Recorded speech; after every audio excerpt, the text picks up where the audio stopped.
Welcome back. Now, the last talk with Claus Matzinger is about data analysis, with an open source stack. So please welcome him and have fun.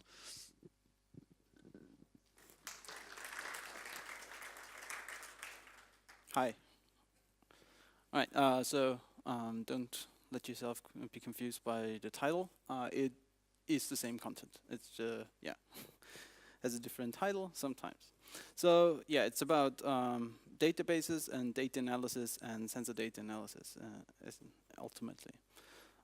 First about myself, I'm Klaus. I work at a company called Crate.io, and I've been there for roughly 2 years, which is almost half its lifetime, or even a bit more, since it was founded in 2013. And it's a startup that's based out of Austria, Berlin, and it has grown to Berlin and San Francisco. It's basically from Dornbirn, hence the nice mountain themes, and yeah, you can see the landscape every time or throughout the presentation. I also do a lot of stuff with Raspberry Pis, and therefore I brought one, and it will be featured in the live demo. And yeah, I do a lot of Rust programming. If you know the language, that's very nice. And it also the whole demo will feature Rust and Raspberry Pis. If you have any questions now or later or at some point, on the lower left, there's my Twitter handle. You can send me messages or tweet at me and ask me things. At Crate, I did a lot of support and field engineering and basically like pre-sales consulting. So I got a lot out in the field, and I saw what people did with their sensors and with their different things, data, really, like IoT data. And yeah, this is basically a talk about the pattern that we have seen that is very common in that space. So, but first, let's talk a bit about machine data. Machine data is, data that is not produced by humans. And essentially what that means is it's growing a lot, since machines are slowly taking over the world, and it's predicted to be around 40 zettabytes by 2020, which if you look at the growth rates, is like the growth rate is 5 times in the last 5 years, basically between what it was between 2015 and 2010. So it grows a lot, and it's going to be huge. So, but what is machine data really, and what are the characteristics of it? And the characteristics mainly are that it's large, and it has a high insert rate. Usually, like, it's streaming from something that produces a lot of data, so sensors, devices, logs, anything like that. And the data looks very different from each device. So it could be, anything from pictures from IP cameras to simple sensor values that, is like a float value or JSON itself. Yeah, it could be anything really. In addition to that, the data, you want to basically know about the data when it happens. So it's deprecating quite quickly. So if for example, if your house is burning down, you want to know right now, and the sensor should tell you right now, and not after some analysis to a stream processing thing ran through, and it took 5 hours to basically finish.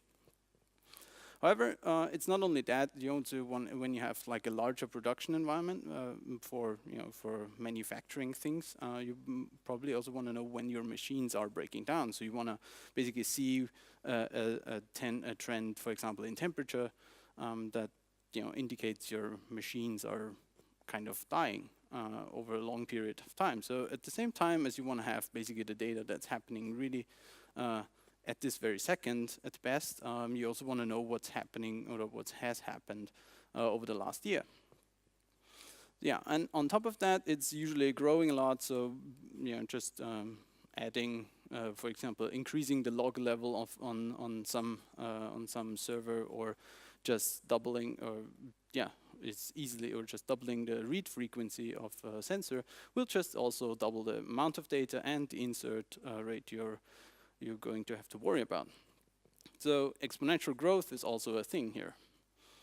But yeah, this is all manageable, and basically the scenarios and the whole things where you can find this is, yeah, the Internet of Things, of course, different sensors, cameras, and whatnot, wearables and gadgets, as well as logs and monitoring of server farms and of any distributed application really. Industry 4.0, which has been a thing for the last, I don't know, 5 years. And it's maybe taking off this year, so it's basically about production lines and automating the most of the processes there, and as well as vehicle data from location data over predictive maintenance and things like that. At Crate, we have a few customers that do, sort of that like that. For example, ClickDrive.io, which do basically fleet management in Singapore, I think, and they have like a huge taxi company as a customer, so they track a lot of vehicles and also can determine what the route efficiency. They can reconstruct accidents. They can do very predictive maintenance and send cars to repair before they break down. But that also has them operate on a level of 2,000 data points per car per second, and they have to get out what's really valuable about it. Similarly, Roomonitor, which does something similar but in apartments. So while these things don't move around and don't have as many devices in them that can break down as easily, they have other maintenance needs, like for example the noise level, or if heating is on and at the same time the window is open. So things like that to make it more efficient, to make it just more effective in doing like hotel rooms and renting out apartments.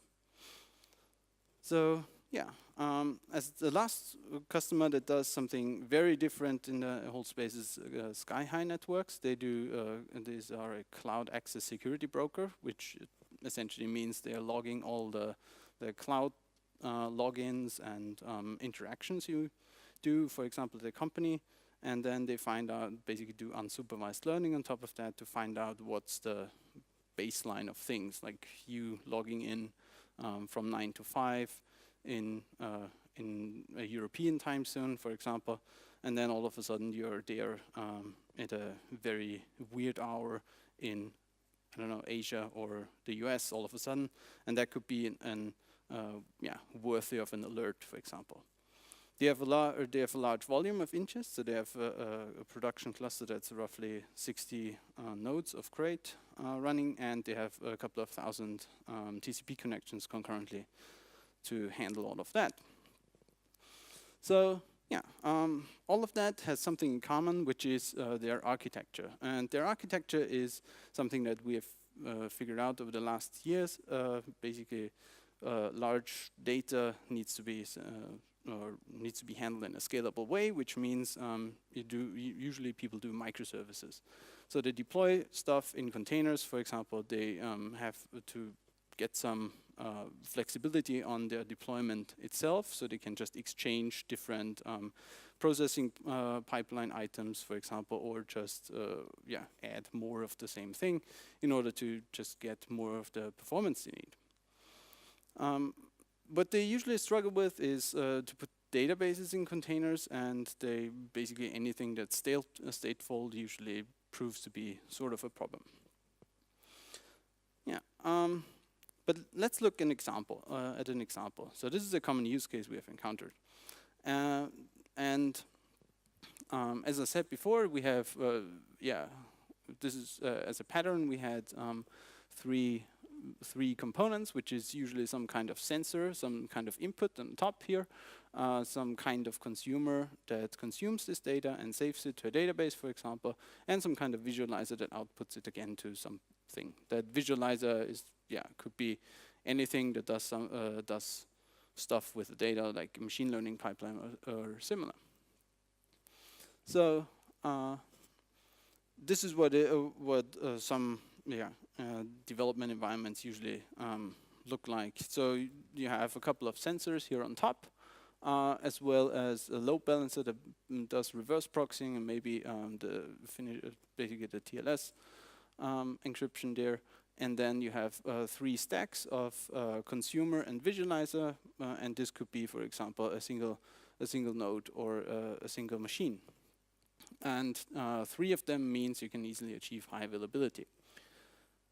So, but there's something essential missing from this stack, which is the data storage. And with the data storage, it all of a sudden is a bit more, more complex. Mainly, this means first of all we have what we usually encounter is something like a lambda architecture, which means you add a message queue in order to synchronize between your 2 storage layers. One of them is basically usually a SQL database, and the other thing is a fast storage layer, which is a NoSQL database, which is known for scaling well, but maybe not having as nice as a query language, or not having is not as robust as a traditional SQL database. So in order to connect these, what the consumer instance usually has to do is each of them has to have a connection to this message queue, which probably is its own host again, and the visualizer, on the other hand, has to connect to your SQL database and to your NoSQL database to provide effective output of charts and give you an overview of all the data. So in order to achieve this, usually this results in a lot of network connections at the same time to a very few number of hosts, or between few number of hosts. So that's where usually the problems arise, because the problems are you have a bottleneck on the network, or you're very much reliant on the network, so you can basically it's a sort of a single point of failure, as well as your message queue, which some of them have been known not to scale very well. And depending on where you do this in cloud environments, this might be happening very often, or sometimes not at all. But it's definitely a risk that you should take care of. And it provides some other problems with, for example, security and access control. So basically, if everyone needs access, or some people need access to the different hosts there, you have to manage all of a sudden SSH keys and things like that. You use a lot of different technologies, which is sometimes doesn't allow you to build routine and expertise of the team that does stuff there. And maintenance, with all the different components involved, it's like finding the weak link is sometimes really hard. So what we have basically extracted from that is that needs to be a database that works well for microservices, that gives you a shared nothing architecture, that basically means you can deploy a multitude of those, and they don't have to be configured to do a certain thing. So that they have that also has replication built in, that has sane defaults in order to keep the configuration management low, and to be resilient, as well as cross-functional in order to avoid just adding another thing to your stack. So does that mean we have another database there? And there are a lot of them though. So there's good amount to choose from, and so we said, let's create another one, and it's called CrateDB. It's of course an open source database, and it can be found in a Docker Hub, of course. And this is what some of our fans say about it, for example. And CrateDB itself is in fact a shared nothing database. It's or shared nothing architecture. It includes partitioning and auto sharding and replication. All these things. It's the configuration. We try to keep it as simple as possible in order to get the people, to get it easy to manage essentially and easy to scale. It has the ability to work with structured and unstructured data, and it gives you SQL in order to handle all of those. So how does it work underneath? It's basically a disk-based index. So it utilizes the Linux mmap caching or the page caching in memory, which means that it's basically on disk but still with in-memory speeds. It works at a shard level, so these are the units of data that are basically moved around or operated on, and the query execution engine basically pushes each query down to the shard level, which means that everybody can work at the same time depending on the data they have. So looking at it from above, this would be for a simple example of a table that has 3 shards and on 3 nodes. So they with 1 replication. So this is 1 table really, and this gives it the ability to just lose 1 node and still be fully operational and have a full copy of the data. So looking at it a bit more, well, from the component perspective, I'd say it follows basically the Postgres wire protocol as one of the input ports, as well as HTTP. Each of the nodes is able to parse and plan and execute the queries, and basically ask the other nodes to do stuff for it in order to get the query processed. Underneath, for clustering, we use Elasticsearch clustering algorithm, and as data storage, of course, there's Lucene. So this is how we can transform the setup into something better and something that we have seen. And in fact, it was also something similar and independently was presented by one of our customers last week at a different conference. And essentially, this means putting a database onto each host into your other microservices. And this is what this is. It gives you the ability to just connect via localhost now, where each service basically is on the same node is in the same machine as the database node. And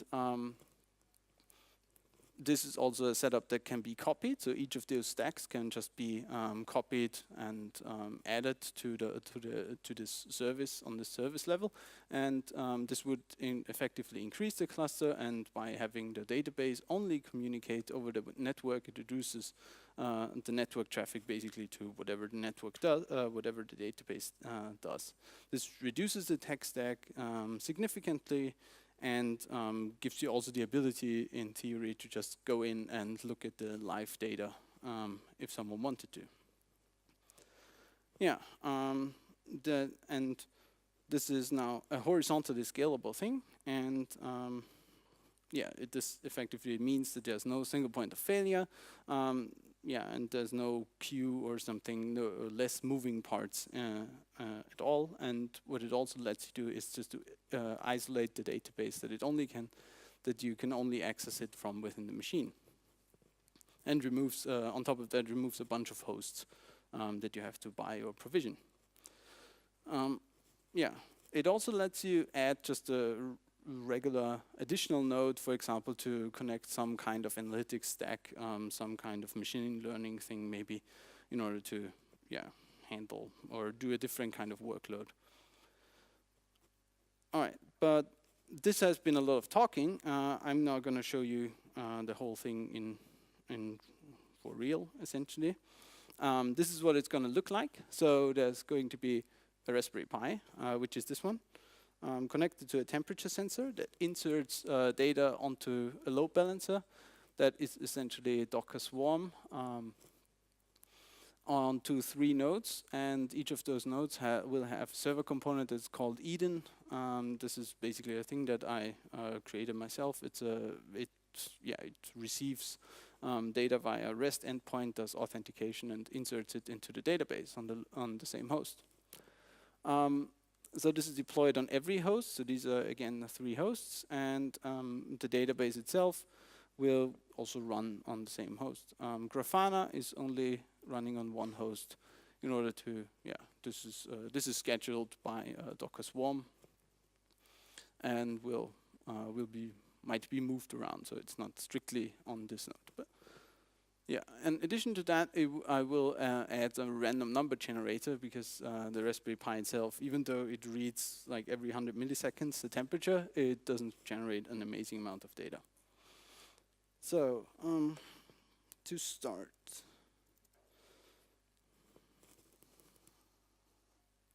can we read that? This is an I will do the deployment with Ansible.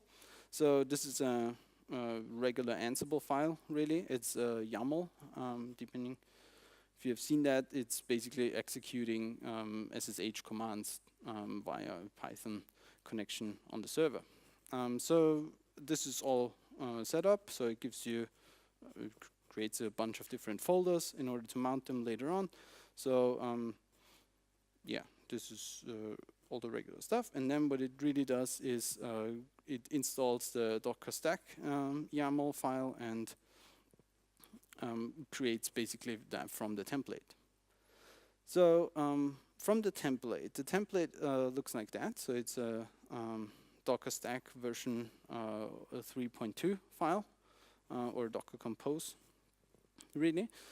It deploys one instance or one service of CrateDB, and this is based on our image, on our image on the Docker Hub, and utilizes version 2, which has been released to testing, I think, yesterday or the day before yesterday.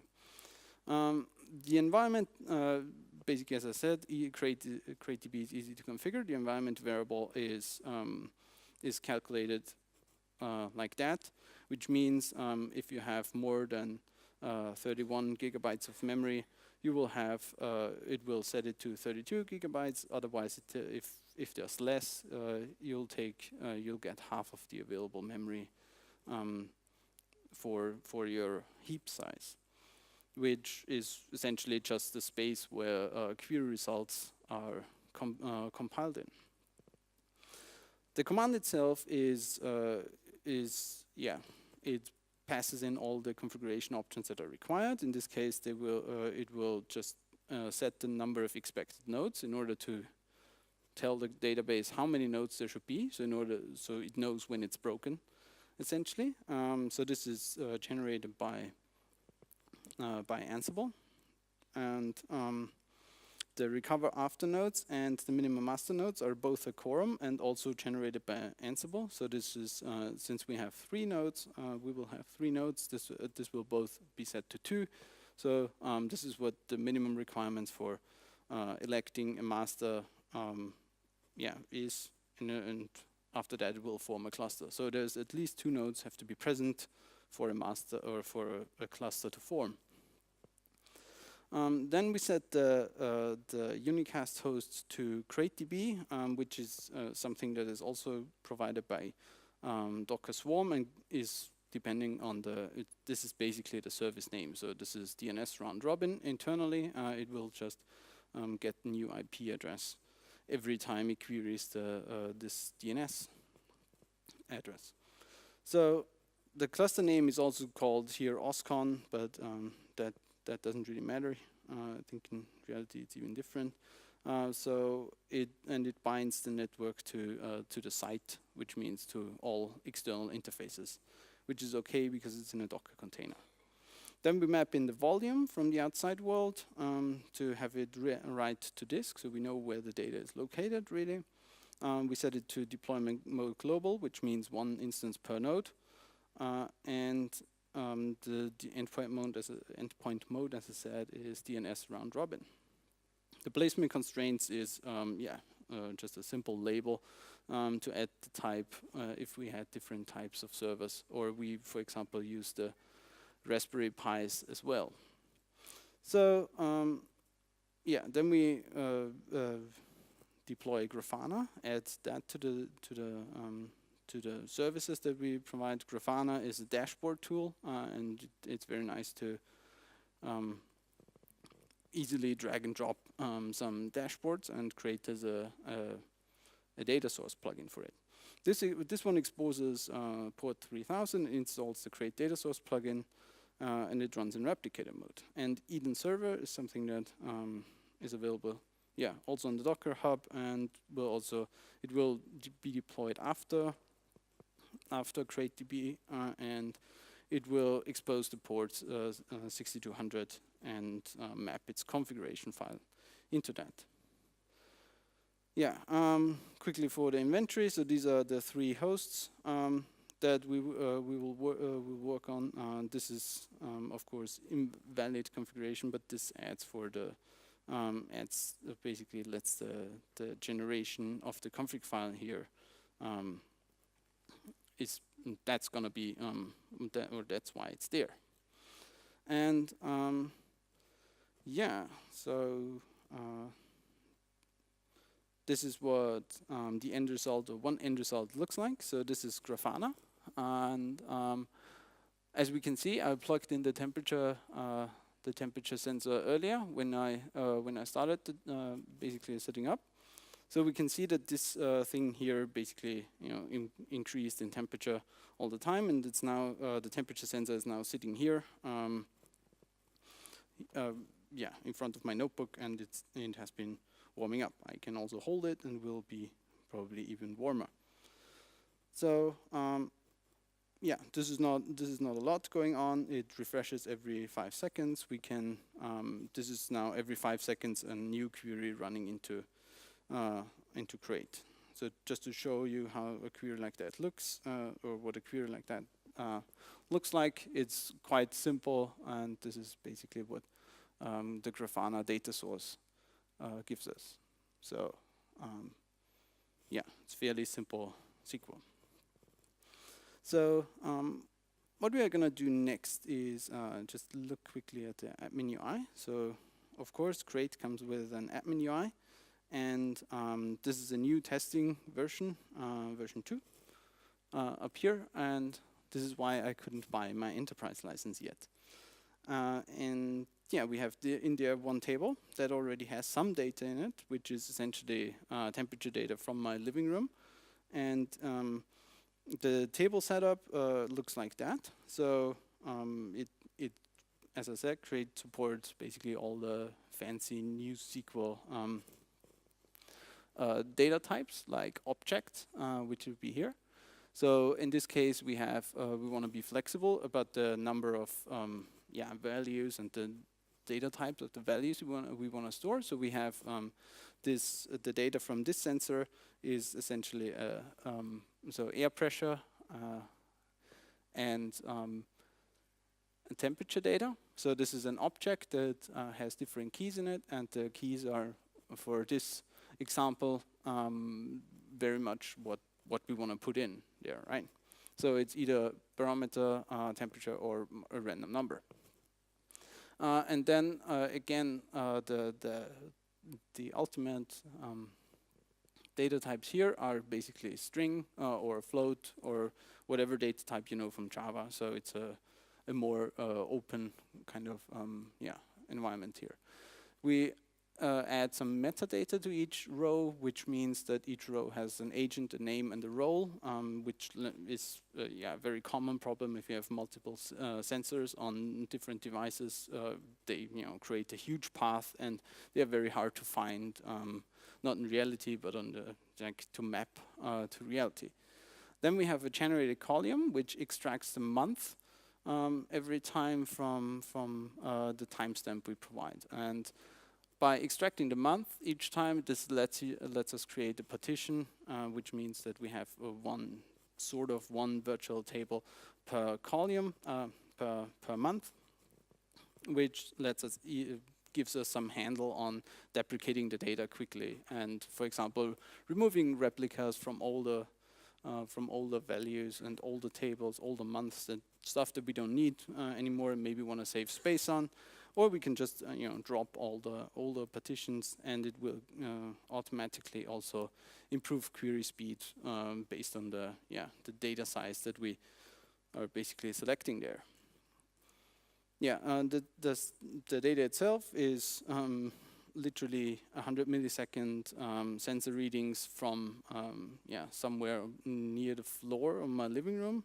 and it's the last 4 months with some interruptions, but it gives us essentially 32 million rows with roughly 2 gigabytes of data. The cluster itself are 3 nodes. They're hosted on packet.net, which is basically a bare metal cloud hoster.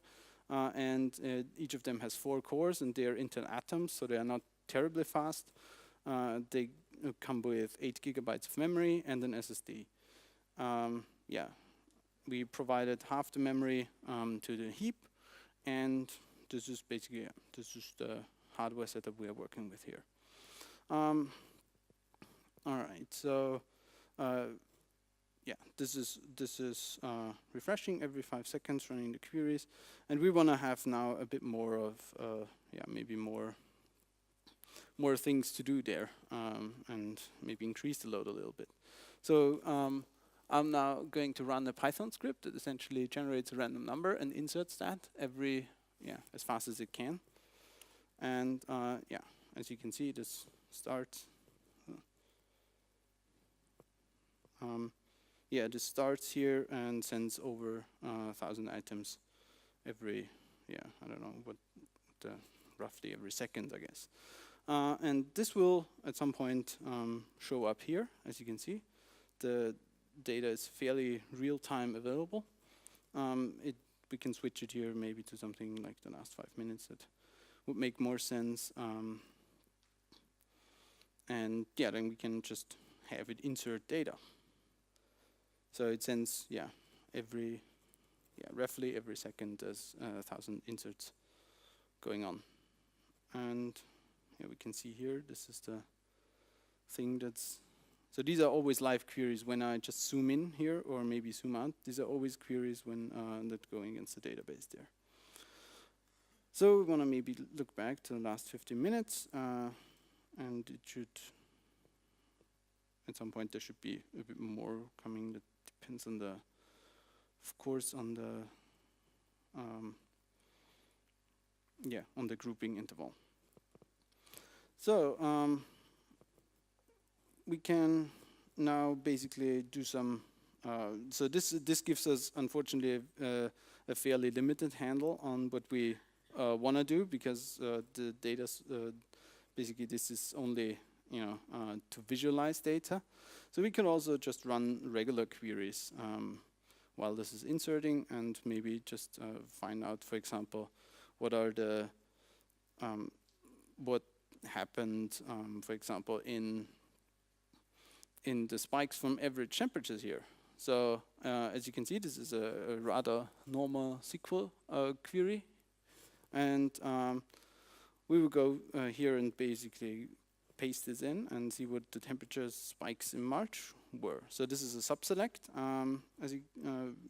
which gets the data from that is smaller than or less than the average, the total average in March. And as you can see, in March there was, the average is always sometimes around 21 degrees. And what we want to find out is was there something weird happening, maybe, or was there something or did we open the window enough, because that's where basically temperature spikes go down.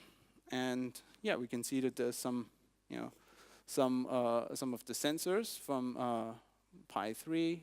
Basically, this is the timestamp or the day that something has happened. Is the minimum temperature of a day, and here 15 degrees, and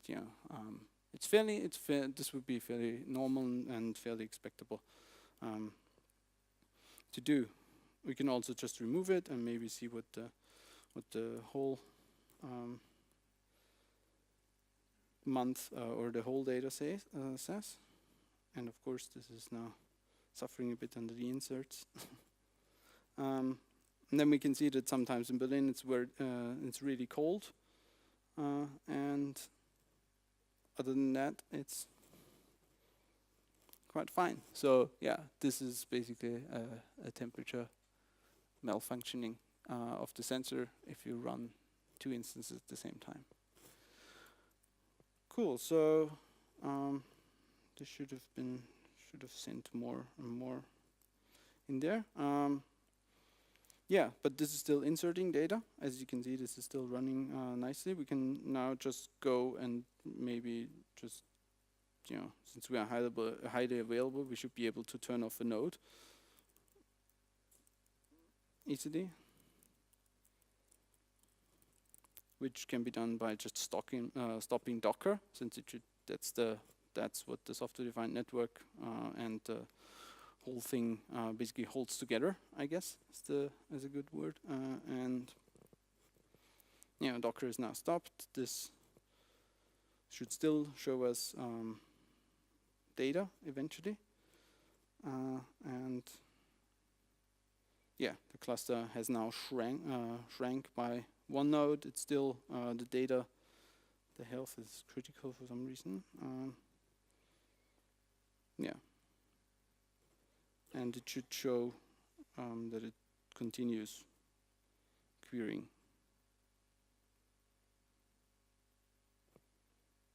That's what it should do.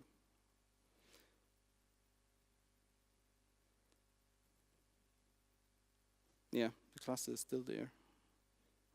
So should come back up eventually here. All right. So yeah, I guess that's it. So what else could we do after that? Essentially, we can scale up more.